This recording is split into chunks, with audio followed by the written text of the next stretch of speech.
Pemirsa, para pemimpin parpol pendukung Prabowo Hatta menandatangani kesepakatan kerjasama Koalisi Merah Putih di Parlemen. Penandatanganan ini untuk mempermanenkan koalisi.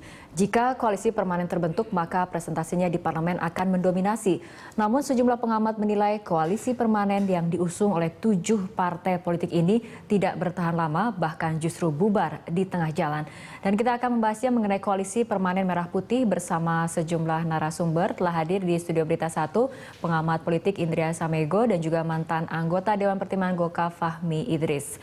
Pak Fahmi dan juga Pak Indria, terima kasih telah hadir bersama kami di Studio Berita 1. Terima kasih. Dan pemirsa, nantinya melalui sambungan telepon kita juga akan berbincang dengan Wakil Sekjen Partai Demokrat Ramadhan Pohan. Sebelumnya kita akan berbincang dulu dengan Pak Indria dan juga Pak Fahmi. Kita ke Pak Indria terlebih dahulu.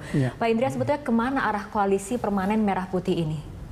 Ya, sebetulnya itu melembagakan.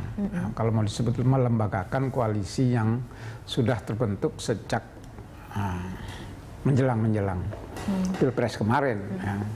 Jadi sejumlah partai itu.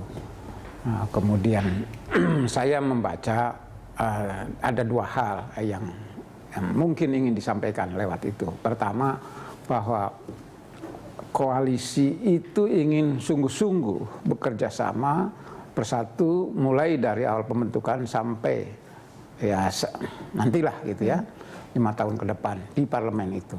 Jadi tidak seperti yang selama ini misalnya koalisi setkapnya Presiden SBY gitu kan. Jadi sungguh-sungguh itu sehingga perlu ada semacam fakta integritas lah gitu ya, kesepakatan untuk membuat itu. Yang kedua, ini mungkin ada kaitannya dengan ya mempersiapkan ini setelah tanggal 22 ini bagaimana hasilnya gitu ya. Sebab ya kalau misalnya menang berarti ya dia harus menjaga juga harmoni di antara mereka yang jumlahnya banyak itu, sehingga tidak terlalu gaduh gitu ya pembagian. Tapi kalau kalah ya ini juga masalah lagi karena parlemen yang tadi sudah sejak awal digagas untuk bersatu nanti bisa bubar jalan. Nah ini mulai bubar jalan. Iya, karena sebetulnya tali perekatnya ini kan pemerintahan. Kalau ada dalam satu kubu itu oke. Tetapi kalaupun tidak, bagaimana di parlemen? Jadi dan ini sudah dibuktikan kemarin dengan MD3 itu. Oke. Ini salah satu kemudian 7 partai pendukung dari Koalisi Merah Putih adalah Golkar seperti itu. Kita ketahui dalam deklarasi kemarin Ketua Umum Partai Golkar Abu Rizal Bakri sampai hadir dan kemudian menandatangani deklarasi tersebut. Ini artinya apa? Apakah Ketua Umum juga hadir? Iya, semua Ketua Umum partai pendukung sebetulnya kecuali Demokrat. Ini artinya apa? Apakah kemudian Golkar memang sudah mantap berada di Koalisi Merah Putih ini? Anda membacanya seperti apa, Pak Fahmi? Oh iya, Saudara Abu Rizal tidak ada alternatif lain kecuali mendukung Prabowo Hatta. Tidak ada alternatif lain. Tidak ada alternatif lain? Tidak ada. Dahulu pernah Saudara Abu Rizal ke Ibu Mega berminat bergabung, tapi nampaknya karena kurang pandai berunding barangkali ya, jadi gagal. Jadi ya sudah, kalau tidak di Bu Mega kan satu-satunya alternatif ya Pak Prabowo, ya kesanalah beliau kesana. Tapi bagaimana kemudian jika kubu Prabowo Hatta ini kalah? Ini kan tidak ada dalam sejarah Golkar untuk berada di luar kekuasaan pemerintah. Itulah nasib malamnya Saudara Abu Rizal. Dari sejak awal ya, mau jadi capres tidak ada yang mau menjadi cawapresnya, gugur. Mau jadi cawapres tidak ada capres yang mau melamarnya, gugur lagi. Nah ini menjadi pendukung saja. Jadi kalau kalah itu juga saya pikirkan tuh alangkah kasihannya dia. Tapi tentu sebagai teman saya akan menolonglah ala kadarnya nanti kelak ya kalau posisinya demikian. Sehingga saya beranggapan niat koalisi ini ya, dari pihak Pak Prabowo ya betul-betul saja sih ingin ada stabilitas kan. Kalau beliau menang parlemen juga terkendali kan menjadi stabil kan. Tapi jika kalah menurut Anda apakah koalisi permanen Merah Putih ini memang permanen? Tidak pernah ada koalisi yang permanen, terus terang saja dimanapun tidak pernah ada. Sebab bagaimana mungkin kepentingan itu selalu secara dinamis berubah. Apalagi politik ya? Ya apalagi politik. Sementara instrumen dipermanenkan kan sesuatu yang janggal itu. Oke, baik Pak Indri, apakah Anda sepakat ini merupakan sesuatu yang janggal jika kemudian ini koalisi ini dipermanenkan seperti itu, apalagi dalam politik?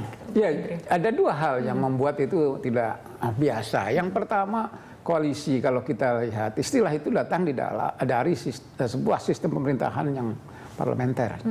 Jadi ada kekuatan yang di luar pemerintah ya berusaha untuk mengawasi jalannya proses pemerintahan, dan biasanya kalau partainya lebih dari satu faksi itu perlu ada kekuatan-kekuatan yang solid gitu. Oke, Pak Yang Indri, kedua ini berkaitan dengan soal apa namanya kepentingan, karena dugaan saya kalau kalah maka terjadilah bahkan Golkar sendiri, kawan-kawan yang dari Golkar tentu saja menghitung ulang tentang koalisi itu. tapi Pak Fahmi mengatakan untuk ketua umumnya sendiri memang tidak ada alternatif lain selain kemudian Ya, ketua umumnya justru itu, karena dia juga bukan anggota DPR. Tapi kawan-kawan yang dari Golkar di Senayan itu berhitung ulang, cari skoci baru. Gitu. Iya. Oke, ini di Golkar sendiri nampaknya memang ada 3 kelompok bahkan seperti itu Pak Fahmi. Ada yang memang mendukung keputusan ketua umum, ada kemudian yang menentang dan kemudian terang-terangan mendukung kubu yang lain seperti Jokowi JK seperti itu. Dan yang ketiga ini ada kelompok yang abu-abu yang mengarah kira-kira mana kemudian yang akan terpilih pemerintahannya. Seperti itu memang Pak Fahmi. Oh iya betul, selalu saja ada yang tidak jelas begitu kan. Floating. Ya, Floating. tidak jelas buat pihak lain. Buat dia sih jelas, begitu kan? Ya, tidak jelas bagi pihak ketiga, buat dia jelas. Artinya arah mana ini perkembangan? Ya, kalau yang di kanan positif, dia pasti akan pindah. Kalau yang di kiri positif, dia juga akan pindah. Bisa dibilang ya agak cerdik sedikit lah begitu ya di dalam Oke. apa kategori lain oportunis.